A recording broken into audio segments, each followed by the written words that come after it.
Bueno, muy bien. Ya empezamos a grabar. Perfecto. Entonces, en este punto, volver a retomar.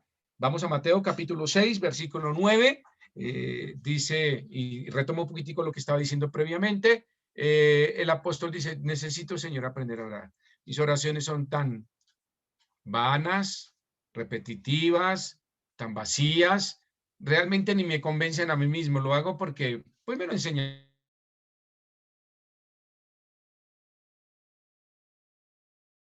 así. Y hubo una necesidad preciosa de oraciones que a veces hacemos muy repetitivas, muy esquematizadas, no son del corazón, realmente son más de una estructura mental o aprendida. Entonces, ante esa necesidad, el apóstol dice, Señor, enséñanos. Y el Señor responde, vosotros pues oraréis así. Mateo capítulo 6, versículo 9. Oraréis así significa que esos dos puntos nos dice, esta es la forma, este es el modelo estructural. Ahora, yo decía, ese es el esqueleto y usted puede ir agregando muchas cosas más.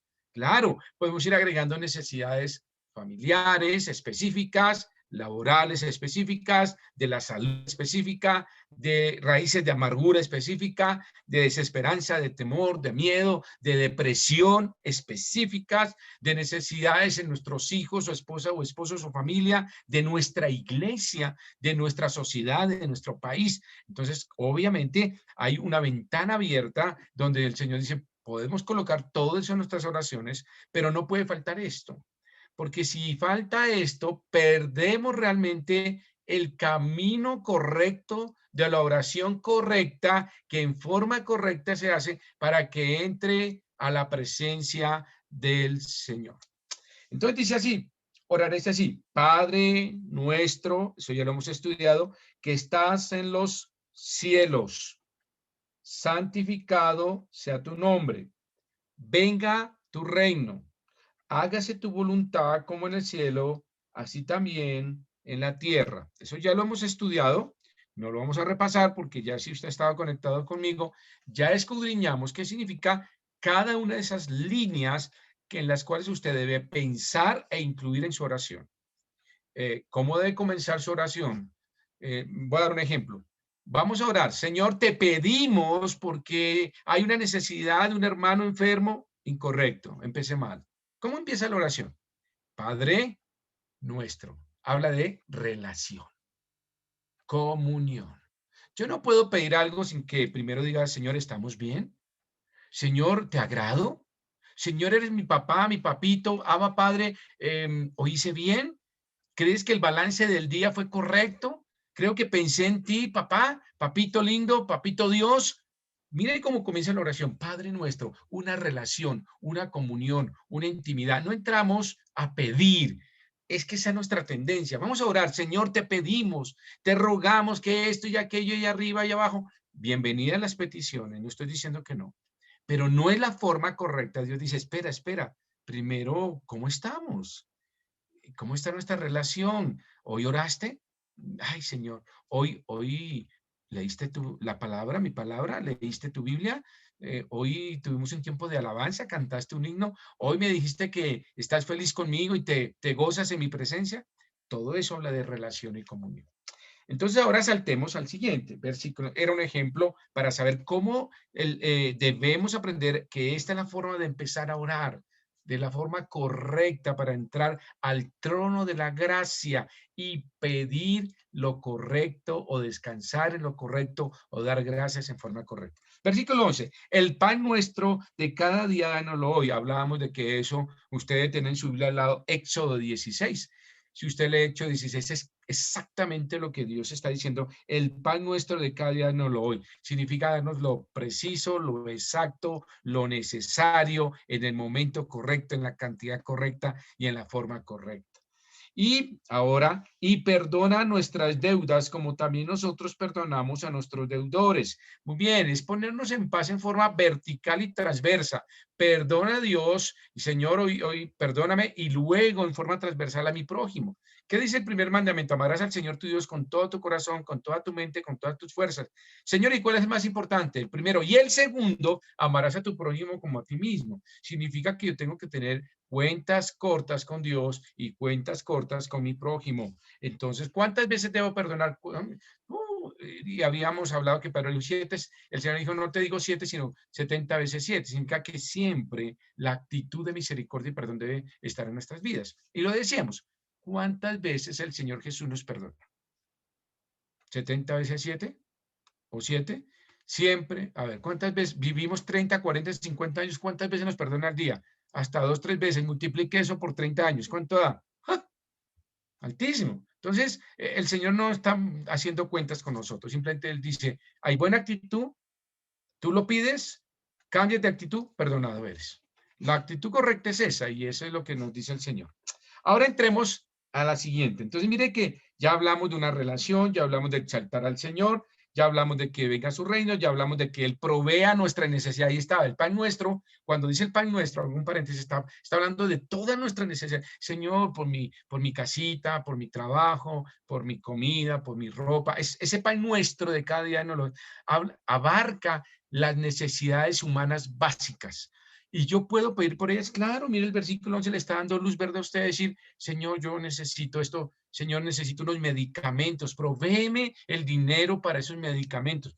Ahí está, el versículo 11 incluye eso, pero no entramos a pedir, es como ver, ya vamos en el capítulo del versículo 11 después desde el versículo 9. Ahora, versículo, y luego el 12 habla de una relación de perdón, no, yo no puedo hablar de pedir si no estoy en paz con el Señor. Ahora, versículo 13. Entramos ahora en nuestro estudio. Y no nos metas en tentación, mas líbranos del mal. Y no nos metas en tentación, coma, hasta ahí, versículo 3. Vamos a estudiar hoy esa línea. Y no nos metas en tentación. ¿Qué significa eso? ¿Alguna vez usted ha orado así? No nos metas en tentación. De pronto, indirectamente, usted ahorita que lo estudia, usted puede decir, yo he hecho esa oración. ¿Qué quiere decir no nos metas en tentación? Bueno, vayamos a Santiago capítulo 1, porque eso tenemos que estudiarlo a la luz de Santiago capítulo 1. Si alguien mira ligeramente el versículo, que puede pasar, y no lo está hablando, no estoy hablando que sea mala intención, está diciendo, no nos metas en tentación, es como si Dios nos metiera en el pecado. Es como si Dios nos pusiera la tentación. Es como si Dios dice, no nos metas en tentación, es como que si nos empujara. No, incorrecto. Hay que saber interpretar este versículo a la luz de Santiago capítulo 1, versículo 3.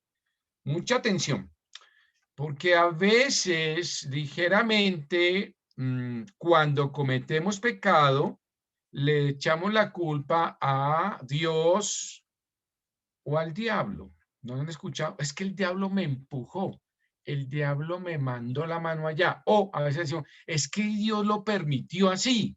¿No han escuchado eso? No, no, las dos cosas son incorrectas. El pecado es un acto voluntario, intencional y de práctica individual. Y vamos a estudiarlo porque, mire lo que dice Santiago 1:3. Leamos. Cuando alguno es tentado, no diga que es tentado de parte de Dios. ¿Sí ven? Entonces, ahí ya vamos a deshacer la primera teoría falsa. No, Dios nunca nos tienta, porque Dios aborrece el pecado, porque Dios no puede ver el pecado. Y dice, no diga que es tentado de parte de Dios, porque Dios no puede ser tentado por el mal, ni él tienta a nadie. Importantísimo. Entonces, pastor, entonces aquí hay una contradicción, porque dice el versículo ahí en Mateo capítulo 6, versículo 13, usted dice, y no nos metas en tentación. ¿De qué está hablando? La palabra tentación, y aquí vamos a hablar, se tiene que interpretar de dos maneras. Aquí en el griego, y el griego tiene una gran ventaja, que tiene una forma muy amplia de poner una palabra, pero de acuerdo al contexto o de acuerdo a la intención del escritor, esa palabra tiene otro significado. Eso es lo que ocurre acá. Entonces, la palabra tentación tiene dos significados en las escrituras, dos significados en el griego.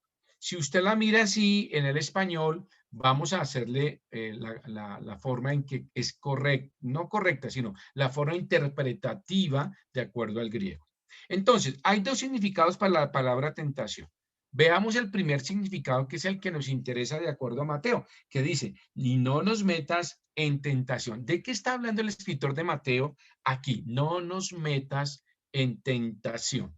La palabra tentación la usa él aquí como prueba, las pruebas de la vida. Entonces, ahí se usa la palabra o las circunstancias de prueba. Entonces, si usted tiene un lapicito, anote ahí en Santiago, en Mateo capítulo 6, versículo, y no nos metas en la palabra tentación, póngale arribita, pruebas, pruebas. En el griego esa es la interpretación, pruebas. Muy bien. Entonces, veamos ahí esa primera petición.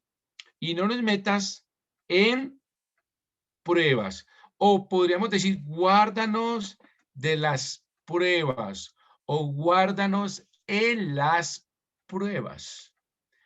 ¿Qué significa todo eso? Bueno, ¿por qué Mateo dice que, y el Señor nos dice que nos ayude y nos guarde de las circunstancias o nos guardes en las pruebas? Porque las pruebas van a llegar. Entonces, cuando lleguen las pruebas, ¿qué necesitamos? Pedirle a Dios que nos guarde, nos ayude durante las circunstancias o en las pruebas de nuestras vidas. Guárdanos de las circunstancias. Ahorita cantábamos un himno, ¿recuerdan? Torre fuerte y eres refugio en la tormenta y eres torre fuerte de mi protección, ¿correcto? Creo que sí, así es el himno. Ok, sí, eres refugio en la tormenta, la torre de mi protección. Esa línea, ese himno es correcto a la luz de la interpretación. Lo que está diciendo Mateo es, Señor, guárdanos de las circunstancias de la prueba o guárdanos en las pruebas. ¿Las pruebas van a venir, hermanos? Sí. ¿Qué dice Juan 16:33? Vamos allá. Vamos a Juan 16:33. Entonces, aprendimos entonces que Dios no puede ser tentado y Él no tienta a nadie. Entonces, esa línea está hablando de pruebas. Entonces, ahora vamos al punto. Entonces, si Dios no nos tienta, porque Dios no nos tienta para pecar, ni Él puede ser tentado ni tienta a nadie, entonces la pregunta es, ¿Dios sí puede traer pruebas a nuestras vidas? Sí. No trae tentación. ¿Quién trae la tentación? ¿Quién es el padre de las tentaciones? Satanás. ¿Y quién genera las circunstancias o las pruebas de nuestras vidas? Dios. ¿Son necesarias? Sí, pero mire que la petición de la oración dice, y no nos metas o o guárdanos de esas circunstancias o de esas pruebas. El Señor está diciendo, Señor, guárdanos en esos momentos difíciles. Es decir, sé mi torre de protección, sé mi protección en medio de la tormenta y la torre de mi protección. Guárdame, Señor, cuando venga esos momentos. Eso es lo que está diciendo. Guárdame en esas circunstancias. Guárdame en las pruebas, en las circunstancias. Guárdanos en esos momentos de las circunstancias y en las circunstancias. Guárdanos en las circunstancias y de las circunstancias. Veamos algún ejemplo. Juan, capítulo espero que me estén entendiendo, porque es muy importante. Juan capítulo 16. ¿Qué dijo el Señor? Yo lo sé de memoria, pero quiero que los que me acompañan vayan conmigo, porque quiero que aprendan Biblia, mover su Biblia, Nuevo Testamento. Y Juan 16, capítulo 33, ¿qué dice el Señor? Voy a leerlo en mi versión. Estas cosas os he hablado para que me tengáis paz. En el mundo tendréis risa, gozo, todo te saldrá bien, no habrá problemas, vivirás una vida envidiable. ¿Dice así? No. ¿De quién son estas palabras? Del Señor Jesucristo. Dice, en el mundo tendréis aflicción. En el mundo vamos a tener pruebas.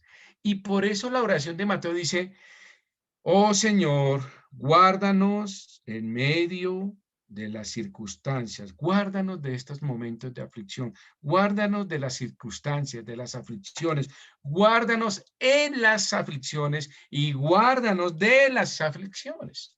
Es una oración que el Señor dice, hay que pedir. Qué interesante, ¿no? Pero hay que hacerlo. ¿Por qué? Porque necesitamos porque tarde o temprano vamos a entrar, como dice el Señor, pero en el mundo tendréis aflicción.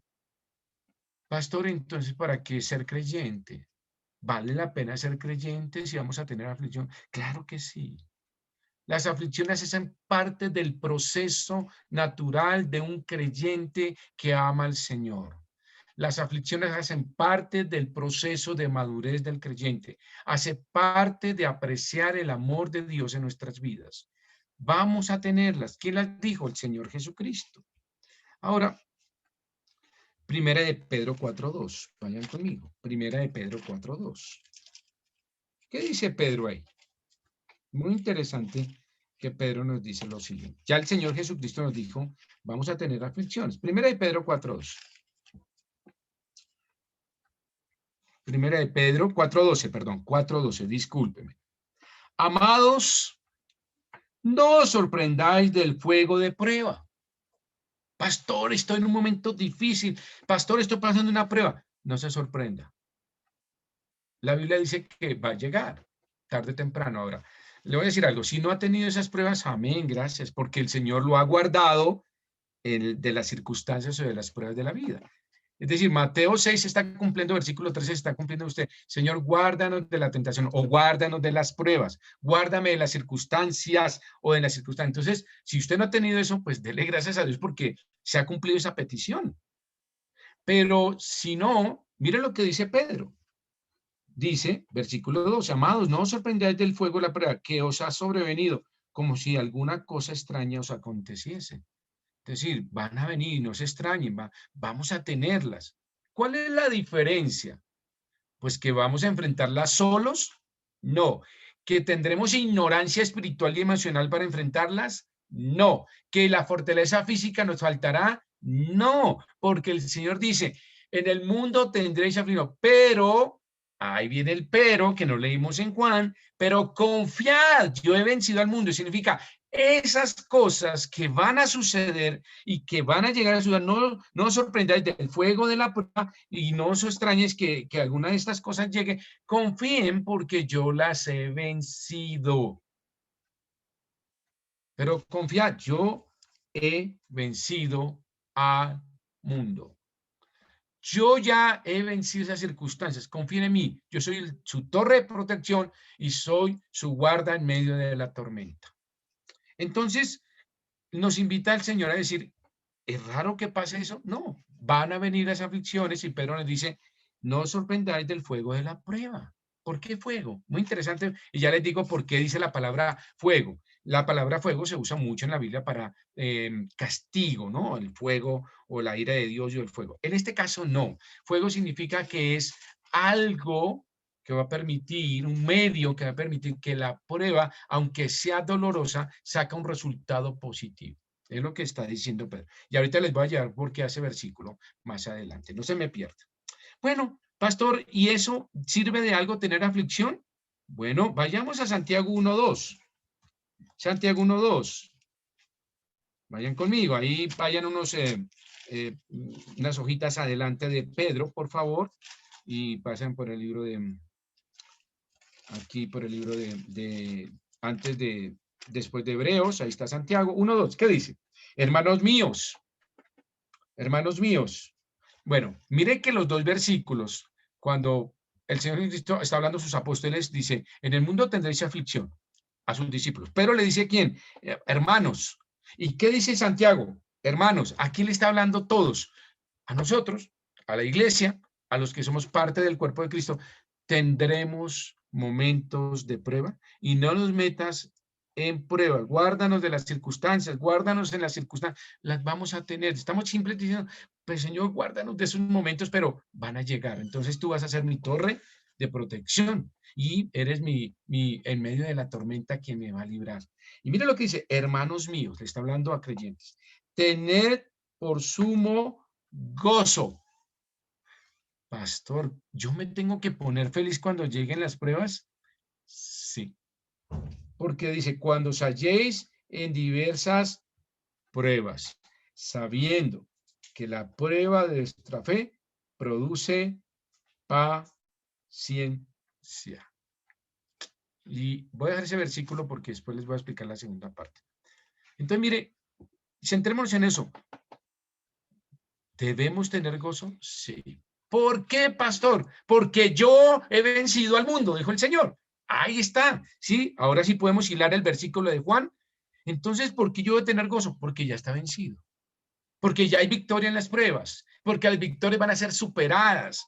Porque los gigantes van a ser derrotados y las montañas superadas y toda circunstancia va a estar a los pies de Cristo. Yo he vencido al mundo, sus aflicciones, sus momentos de dolor, la muerte, la desesperanza. En mí ya yo los he vencido en la cruz. En mí hay esperanza, hay vida eterna y el que esté muerto vivirá. Entonces, mire que hilamos esto y entonces, pastor, entonces las pruebas ya están vencidas. Claro que sí. ¿Tenemos que pasar por ellas? Sí. ¿Por qué? Porque el versículo Juan dice, pero confiad. Habla de fe, de confianza. No de salvación, sino de fe, de confianza. ¿Cómo lo sé? Vayamos a Mateo capítulo 8. Ahí pasó una historia muy linda que uno puede sacar ahí muchas lecciones espirituales, pero voy a centrarme en una. Mateo 8, capítulo 8, versículos 23. Vayan conmigo. Y entrando él en la barca, sus discípulos le siguieron, y aquí que se levantó. Bueno, veamos un poquito el contexto anterior, versículo 20. Jesús le dijo, las zorras tienen guaridas y las aves del cielo nidos, mas el Hijo del Hombre no tiene donde recostar su cabeza. Otro de sus discípulos dijo, Señor, permíteme que vaya primero y entierre a mi padre. Jesús le dijo, sígueme y deja que los muertos entierren a sus muertos. Y entrando él en la barca, muy bien, entonces ya hubo una exhortación allí de la prueba de los que dicen ser discípulos. Para ser discípulo hay que tener entrega total. Dice el Señor que entró a la barca y le dice, sus discípulos ¿qué? Le siguieron, muy obedientes. Ninguno se quedó. No, uno dijo, no, yo me quedo. No, no. Obediencia absoluta. El Señor entró y ellos que dijeron, le siguieron. Entonces pregunto, ¿estaban en la voluntad de Dios? Claro. ¿Estaban siguiendo al maestro? Por supuesto. Y dice, y aquí que se levantó en el mar una tempestad tan grande que las olas cubrieron la barca, pero él dormía. Entonces, ¿qué se levantó? Una prueba de lo que estamos hablando. Hermanos míos, no os extrañéis del fuego de la prueba, como alguna cosa extraña te pasara. No te extrañes si se levantan olas, dice Santiago, primera de Pedro, dice el Señor, pero en el mundo tendréis aflicciones. No se preocupen si se levantan olas y tempestades. No, es normal, eso va a suceder. Y luego dice, y vinieron sus discípulos y despertando diciendo, Señor, sálvanos, que perecemos. Y yo dijo, ¿por qué teméis, hombres de poca fe? Entonces levantándose, reprendió a los vientos y al mar y se hizo gran bonanza. Y los hombres se maravillaron, decían, ¿qué hombre es este? Que aún los vientos y el mar le obedecen. ¿Qué pasó?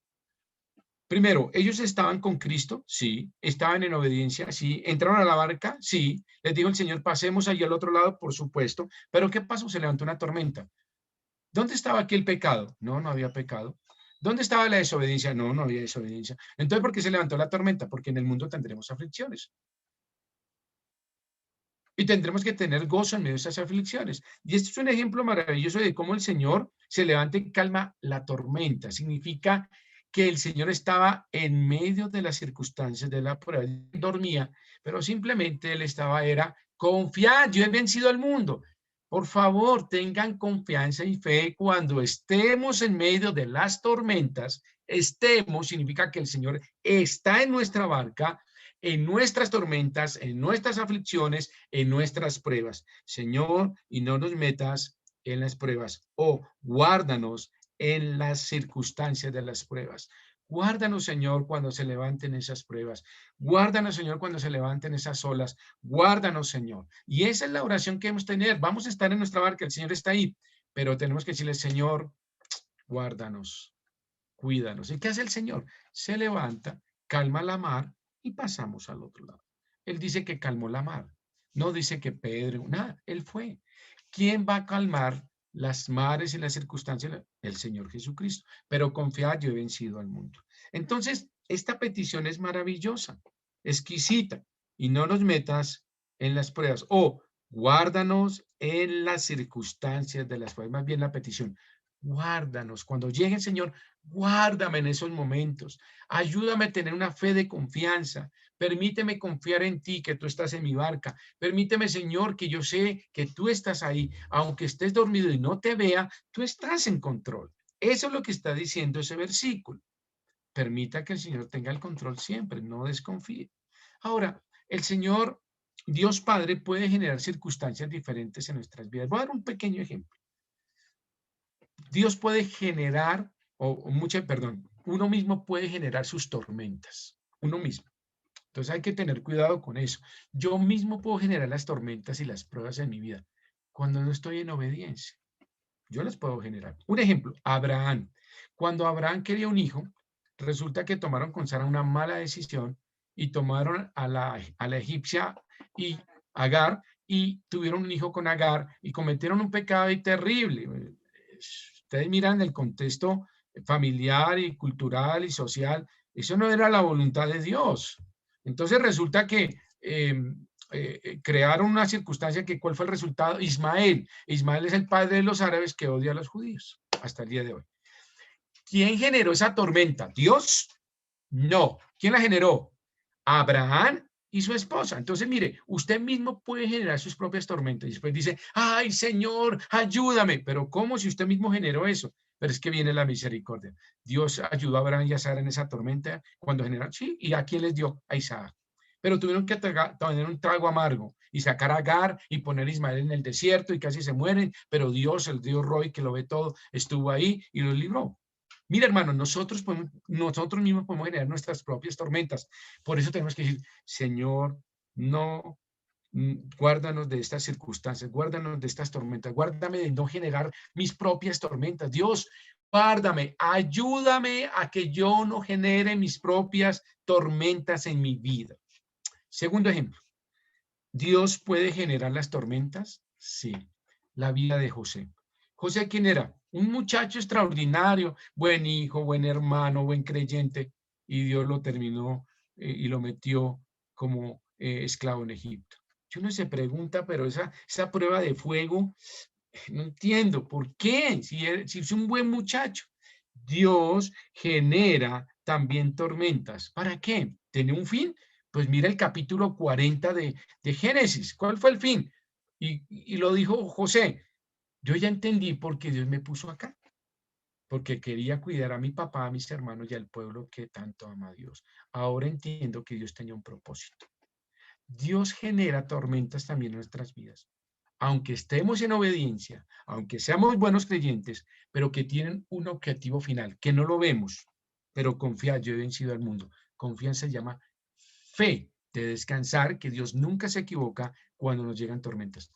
Pastor, pero si mi tormenta llevo 10 años, la de José duró 15, la de José duró 15 años. Y él dijo, ya entendí por qué Dios me tuvo de mal en peor. Es que no le pudo peor cosa, pasó de esclavo a la cárcel. Peor no podía ser. Pero por cero, Dios no solamente nos deja que a veces nosotros generemos nuestras tormentas, no solo Dios genera las tormentas como José, sino Dios permite las tormentas. Ejemplo, Job. Cuando Job dice, viene Satanás y le dijo, mira, es que él te quiere por el dinero, porque hagamos aquí algo. Y negoció. Buen negociante es el Satanás, ¿no? Y entonces le digo a Dios, bueno, ¿y Dios qué dijo? Bueno, te lo permito. Entonces Dios permitió, o Dios permitió que Satanás generara esas tormentas, generara esas pruebas, esas circunstancias. Por eso tenemos que decir, Señor, guárdame de las circunstancias. Si Satanás quiere tocarme de esa manera, Señor, guárdame. Pero si es así, ayúdame en las circunstancias. Entonces, guárdame de esa circunstancia, pero si llega, guárdame en la circunstancia. ¿Me entiende? Guárdame de la circunstancia, guárdame, pero si viene, guárdame en la circunstancia. Esa es la oración que está haciendo Mateo capítulo 6. ¿Ven lo profundo de esa petición? Es una petición muy importante que creo que tenemos que tener todos los días en nuestra vida, Señor. Si hoy vienen pruebas a mi vida, Señor, ayúdame, que no me vengan, pero si vienen, guárdame en ellas, guárdame en medio de la tormenta, sé mi torre de protección, Señor. Y aunque estés en mi barca y se genere esa tormenta, levántate, Señor, y calma esto, porque tú has dicho que si yo confío, tú has vencido al mundo. Entonces Dios permite esas circunstancias. ¿Y qué pasó con Job? Ya saben todas las circunstancias, perdió los hijos, perdió los camellos, perdió todo, perdió su salud, pero Dios generó. ¿Para qué? Ya vamos para allá. Muy bien, veamos esa, entonces ya hemos visto cómo estas circunstancias, dice esta oración, esta petición es guárdanos de las circunstancias o de las pruebas o guárdanos en medio de las pruebas. ¿Y para qué? ¿Qué objetivo tiene esto, pastor? ¿Por qué las pruebas tienen que llegar a mi vida? Porque el Señor dijo, en el mundo tendréis aflicción. ¿Por qué las pruebas van a llegar a mi vida? Porque Pedro dice que nada nos debe sorprender ese fuego de las circunstancias. No te sorprenda cuando llegue. Pastor, ¿será que si las pruebas llegan es porque estoy en pecado? No, Job no estaba en pecado. José no estaba en pecado. Abraham sí cometió un pecado. Y él mismo generó su tormenta. En las otras circunstancias, no, Dios permitió simplemente porque hay una razón. Entonces, pastor, ¿por qué vienen esas pruebas? Voy a mostrarles por qué. ¿Por qué vienen esos momentos tan difíciles en nuestras vidas? ¿Dios tiene una razón de ser? Sí, voy a mostrarles dos. Número uno, Santiago capítulo 1. Santiago capítulo 1. Entonces, y no nos metas en las pruebas, o guárdanos de las pruebas, o guárdanos en las pruebas. Esa es la oración de Mateo. Santiago, capítulo 1. Voy a mostrarles tres elementos por cuáles las pruebas vienen a nuestra vida. ¿Por qué? ¿Qué buscan en nuestras vidas? Santiago, capítulo 1, versículo 3. Vamos ahí. Entonces, ¿por qué bien? Número 1, sabiendo que la prueba de vuestra fe produce ¿qué? Paciencia. Entonces, ¿qué es lo que Dios quiere que produzca en nuestras vidas? Paciencia. ¿Y qué es paciencia? Hablando a la luz del contexto, es madurez. Bueno, entonces a veces nosotros ha habido esa oración que decimos, Señor, dame paciencia. Bueno, si usted está pidiendo paciencia, ¿sabe qué está pidiendo? Pruebas. Ten mucho cuidado cuando dice, Señor, dame paciencia. Ah, bueno, ¿quiere paciencia? Entonces le voy a mandar unas pruebitas para que, como dice el versículo, produzca paciencia. Mira lo que dice el versículo. Sabiendo que la prueba de vuestra fe, las pruebas de vuestra fe producen paciencia. Entonces, ¿cuál es el objetivo de las pruebas? Producir en nosotros ¿qué? Paciencia, madurez, persistencia en nuestra fe, paciencia. Y eso es lo que estamos hablando, madurez. Entonces, ¿cuál es el objetivo de las pruebas? Producir en nuestra que produzca paciencia.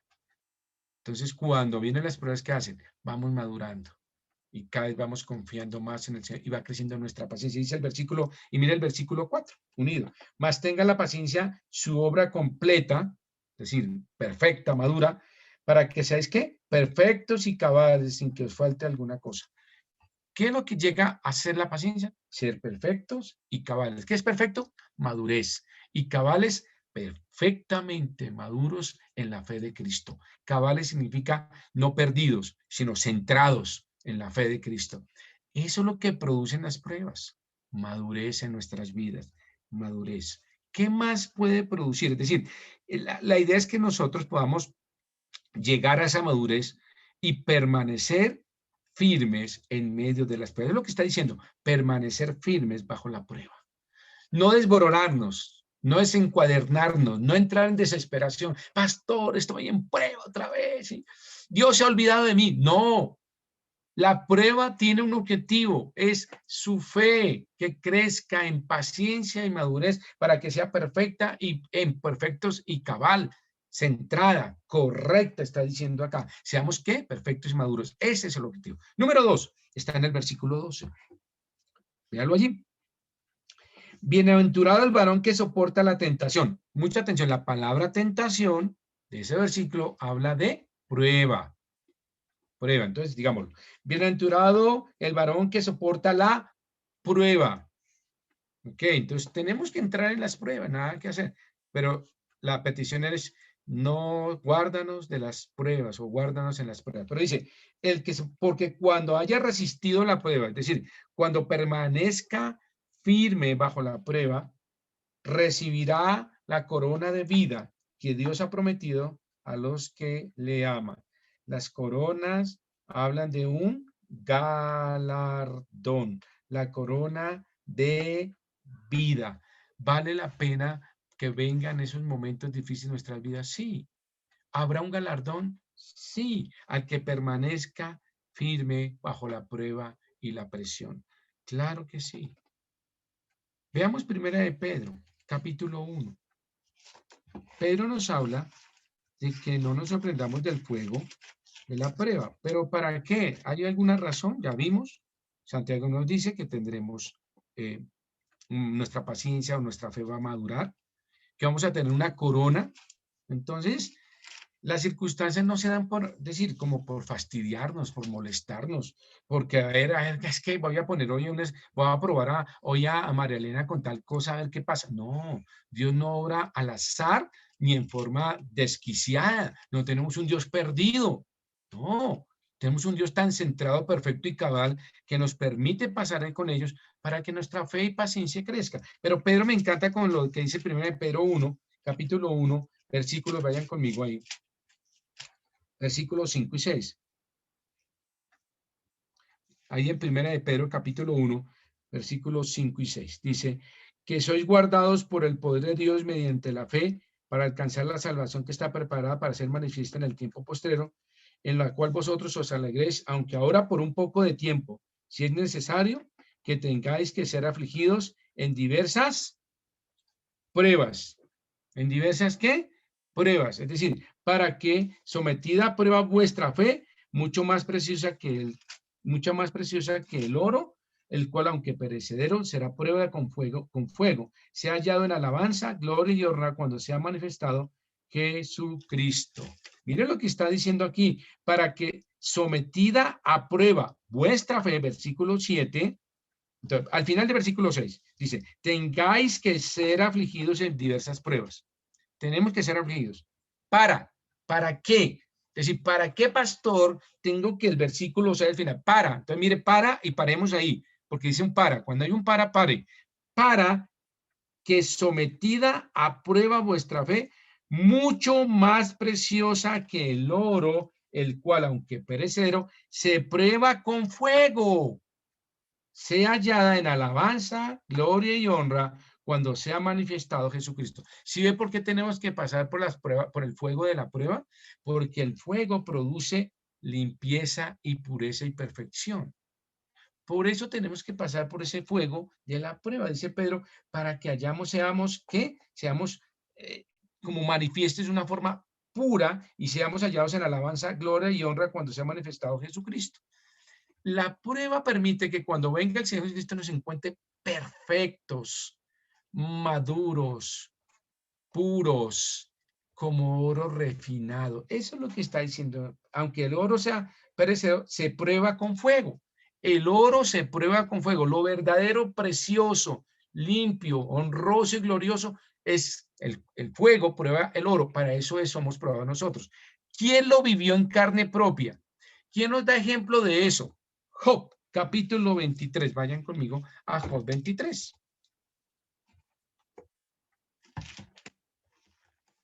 Entonces, cuando usted pase por las pruebas, usted está siendo como un oro, está siendo limpiado, refinado y purificado, porque el oro con suciedad no gusta, pero el oro limpio es atractivo, precioso ante los ojos de Dios. Eso somos nosotros hasta la venida de Jesucristo. Entonces, mire lo que dice Job, capítulo, estoy buscándolo, qué pena con ustedes, vayan conmigo, Job capítulo 23, vayan conmigo.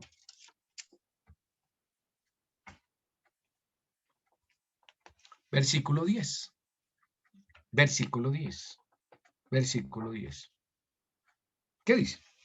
Mas él conoce mi camino. Está hablando Job. ¿Ok? Está hablando con Dios. Y esta es la respuesta de Job. Y es la respuesta de Dios ya al final, ya estamos hablando casi finales de los capítulos. Pero mire lo que dice. Mas él conoce mi camino. Me probará. Entonces, si Dios conoce mi camino, yo soy creyente, soy bautizado, Vivo en integridad, soy irreprensible, vivo una vida de santidad, separado del mundo. Busco la madurez y la perfección en mi vida. Busco ser como el Señor, ser santo porque yo soy santo. Y dice, más Él conoce mi camino, pero me va a probar. Tiene que probarme. Tiene que saber qué hay en mi corazón en la realidad de lo que yo le expreso. Tiene que llegar el fuego de la prueba, las diferentes aflicciones, las aflicciones del mundo, tienen que llegar. Me probará, ¿y qué dice? Y saldré como oro. Es lo mismo que está diciendo Primera de Pedro, capítulo 1, versículos 5, 6. Él lo vivió en carne propia y salió como oro.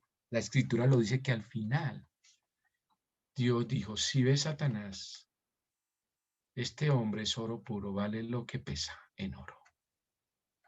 Y dice que Dios le multiplicó y le regresó todo a él en bendición y en prosperidad, porque fue y lo encontró como oro. No había mezquindad, no había nada que lo distrajese, no, su vida no estaba pegada ni a las riquezas, ni a su familia, ni a su esposa, ni a sus hijos, ni a sus amigos, ni a su sociedad, ni a sus títulos, nada, ni a su propia carne. Él dijo, yo sé que mi Redentor vive. Dios da, Dios quita. Dios lo prueba y sale como el oro. Y dice Dios, este es Job. Hermanos, tenemos que ser probados para salir como el oro, como Job. Tenemos que pasar por la prueba del fuego y probar nuestras vidas. ¿Y qué está diciendo Mateo? Guárdanos en las circunstancias o guárdanos de las circunstancias. Si estamos en ellas, Señor, sé en la torre de mi protección y sé guardarme en medio de la tormenta y permíteme salir como oro puro. ¿Ve lo profundo de esta petición? Es una petición. Y dice textualmente, y no nos metas en tentación, es decir, no, guárdanos, Señor, en las pruebas y en medio de las pruebas. Usted está pasando una prueba hoy, sé que muchos estamos pasando. Yo estoy pasando pruebas, usted está pasando pruebas. Como creyentes, tienen que venir a nuestras vidas, pero gocémonos cuando vengan. Santiago dice, pero gozaos, hermanos, porque la prueba de vuestra fe produce paciencia y perfecta madurez y cabalidad en nuestras vidas. Nos hace como el oro puro y que cuando venga el Señor a recogernos, encontrará oro en nuestras vidas. Esta es la petición y pidámoslo a ese Señor. Señor, que yo no sea un generador de mis tormentas, pero que si viene, Señor, y tú las pruebas o las mandas, Señor, guárdame en medio de ellas. Y tú, Señor, levántate y cálmalas y hazme tener gozo y paz en tu corazón y en lo que tú guardas para nuestras vidas. Que la palabra del Señor bendiga esta noche en nuestras vidas y podamos entender y podamos saber cómo pedir. Señor, enséñanos a orar. Qué profundo es esto para nosotros. Gracias, Señor, esta noche por tu palabra. Gracias, Señor, por el tiempo que nos das y gracias, Señor, por las pruebas. Gracias cuando llegan a nuestras vidas y te pido, Señor, que me ayude en medio de ellas. Señor, sé que si confío en ti, tú ya tienes la victoria asegurada. Solamente, Señor, quédate en mi barca, conduce mi barco y cuando vengan esas circunstancias, Señor, tú las calmarás en tu momento, en tu poder, en tu voluntad y en tu fuerza y valor, Señor. Pero solamente yo quiero estar confiado en ti. Si Cristo está en tu barca, todo saldrá bien. Todo saldrá bien. Señor, gracias por tu palabra. Lo pedimos en Cristo Jesús. Amén y amén. Mis queridos hermanos, Dios les bendiga.